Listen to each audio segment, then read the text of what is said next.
அபார கருணா சிந்தும் ஞானதம் சாந்த ரூபிணம் ஸ்ரீ சந்திரசேகர குரும் பிரணமாமி முதான்வகம் ஸ்ரீ குருபியோ நமக குருவே சரணம். கோபுரம் டிவி நேயர்களுக்கு பக்திபூர்வமான வணக்கங்கள்.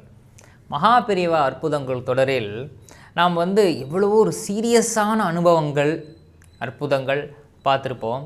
ரொம்ப ஒரு லைட் ஹார்ட்டடான ஒரு இலகுவான அற்புதங்கள், அதன் மூலம் நம் மகா சுவாமிகள் நமக்கு உணர்த்தும் அறிவுரைகள் இதெல்லாம் பார்த்துருக்கோம்.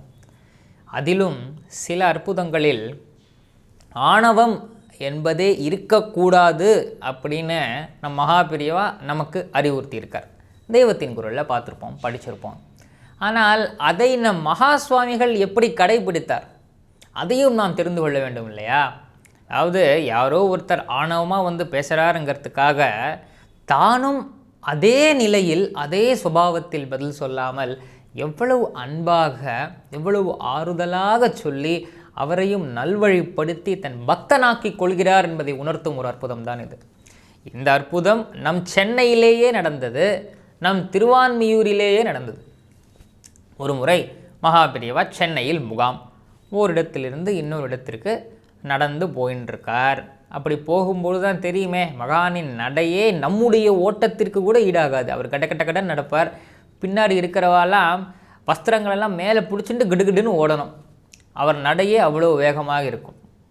இப்படி ஒரு முறை அப்படி வேகமாக நடந்து போயின்னு இருக்கும்போது இடையில ஒருத்தர் நின்றுட்டார், வழி மறிச்சிட்டார். எங்கே? திருவான்மியூரில். அப்படி வழி மறித்து நின்றுருக்கார்.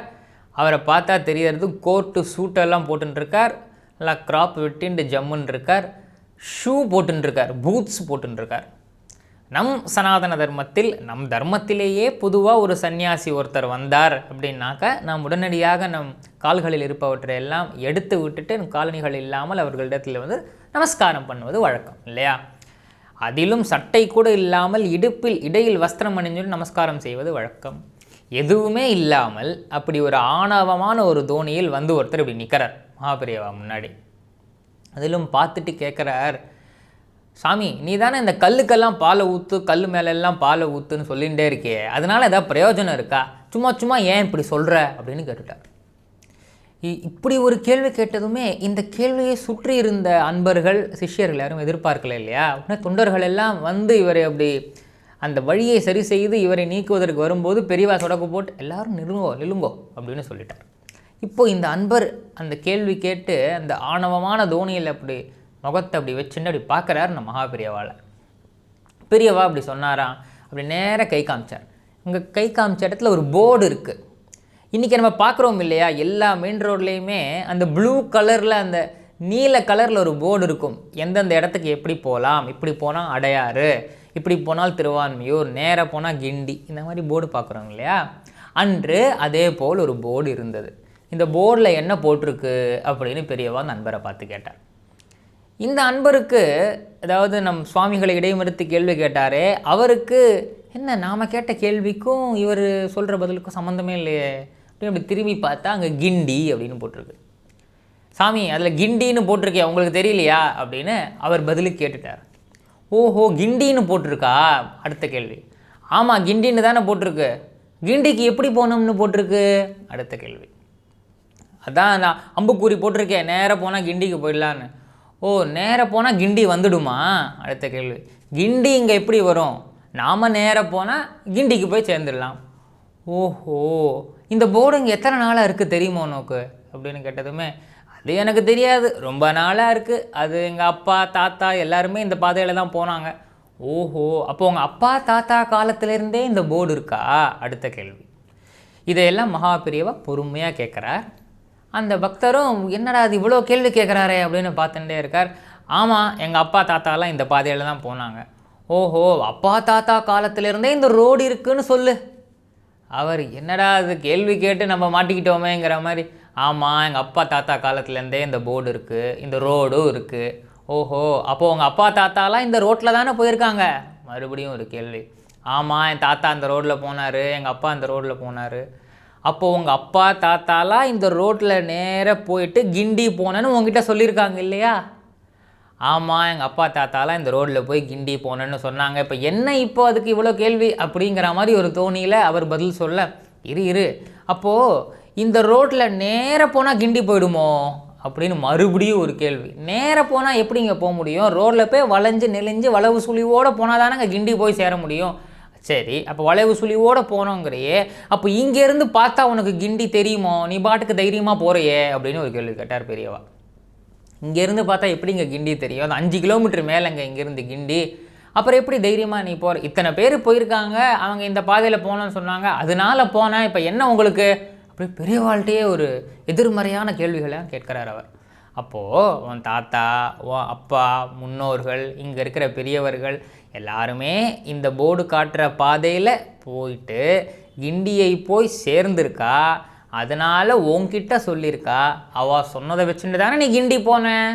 ஆமாம், அதான் பண்ணுறேன், என்னப்போ அப்படின்னு கேட்டதுமே சொன்னாராம், அது போல தான்ப்பா நானும் இந்த வேதம், இந்த உபனிஷத், நம்முடைய முன்னோர்கள், எங்களுடைய குருநாதர்கள் எல்லாம் ஒரு பாதையை காமிச்சிருக்கா, இந்த பாதையில் போனால் அந்த பரமாத்மாவை போய் சேர்ந்துடலாம்னு. அவள் எந்த பாதையை காமிச்சிருக்காளோ அந்த பாதையை நோக்கி நான் போயின்னு இருக்கேன், இன்னும் நான் போய் சேரலை. இந்த பாதையிலேயே எல்லாரும் வந்தானா எல்லாருக்கும் அந்த பகவானோட அருள் கிடைக்குமேன்னு தான்ப்பா நான் சொல்லின்னு இருக்கேன். அதனால தான் இந்த பூஜை பண்ணுங்கிறேன், இந்த புனஸ்காரம் பண்ணு, சுவாமிக்கு நமஸ்காரம் பண்ணுலாம் நான் சொல்லின்னு இருக்கேன். மற்றபடி நான் யாரையும் தொல்லையெல்லாம் பண்ணலைப்பான்னு சிரிச்சுட்டே சொன்னாராம். இந்த பக்தர் ஒரு 2 வினாடிகள் அப்படியே பெரியவாளை பார்த்து விட்டு கிடுகிடுன்னு வலது புறமாக போய் தன்னுடைய மேலே போட்டுருந்த கோட் இருக்குல்ல, அதை கழட்டிட்டு அப்படி ஓரமாக வச்சுட்டு, இந்த ஷூ சாக்ஸ் எல்லாம் போட்டுருந்தாரு, இந்த பூட்ஸ் எல்லாத்தையும் கழட்டி வச்சுட்டு அப்படி நேர பெரியவா முன்னாடியே வந்து கன்னத்தில் போட்டுட்டு 2 கைகளையும் கூப்பிட்டு, பெரியவா என்னை மன்னிச்சிருங்கோன்னு நமஸ்காரம் பண்ணிட்டாராம். அப்படியே நமஸ்காரம் பண்ணிவிட்டு, உங்கள் பக்தர்கள் கூட்டத்தில் நானும் சேர்ந்துக்கிறேன்னு பின்னாடி போய் இணைஞ்சுட்டாராம். பெரியவா அப்படியே ஆனந்தமாக அவரை பார்த்து சிரிச்சுட்டு, க்ஷேமமாக இரு அப்படின்னு சொல்லி மறுபடியும் தன் பிரயாணத்தை தொடங்குகிறார். யாரோ ஒருத்தர் வழியை மறித்து கேள்வி கேட்டுட்டாருங்கிறதுக்காக அவரை கண்டுக்காமலும் போகவில்லை, அவரை யாரும் வசைப்பாடவும் அனுமதிக்கவில்லை. பொறுமையாக இருந்து அவருக்கு பதில் சொல்லி அவரையும் தன்னோடு தன் குழாமில் சேர்த்து கொள்கிறார் என்றால் இது அவருக்கான பதில்களா? இது அந்த நபருக்கும் நம் மகா பிரியவாளுக்குமான சம்பாஷணையா என்றால் நிச்சயமாக கிடையாது. இதையெல்லாம் எதற்காக செய்ய வேண்டும், இதை செய்ததனால் என்ன பலன் கிடைத்தது என்று நம்முள் எவ்வளவோ பேர் இதே கேள்விகளை உள்ளே வைத்து கொண்டிருக்கிறோம் இல்லையா? இந்த கேள்விகளுக்கான பதிலாகத்தான் பெரியவா சொல்கிறார், இந்த பாதையில் நாம் போயிட்டே இருப்போம், என்றாவது ஒரு நாள் நாம் சென்று சேர வேண்டிய இடத்தை நிச்சயமாக அடைவோம். அதற்கு உதாரணம் தான் இந்த திருவான்மியூர்லேருந்து கிண்டிக்கான பயணம் இல்லையா? ஆக நம் மகா சுவாமிகள் காண்பித்த வழியில் நாம் சென்றோம் என்றால், அவர் கூறியவற்றில் ஒரு 5% நாம் கடைபிடித்து வாழ்ந்தோம் என்றால் நிச்சயமாக அந்த இறைவனை நோக்கிய பாதையில் நாமும் பயணிப்போம் என்பதில் சற்றும் சந்தேகமே கிடையாது. குருவருளே திருவருள் சக்ருத் ஸ்மரண மாத்திரேன பவரோக விநாசகே சந்திரசேகர பாதாப்சே வாசேதாம் ஹிருதிமே சதா.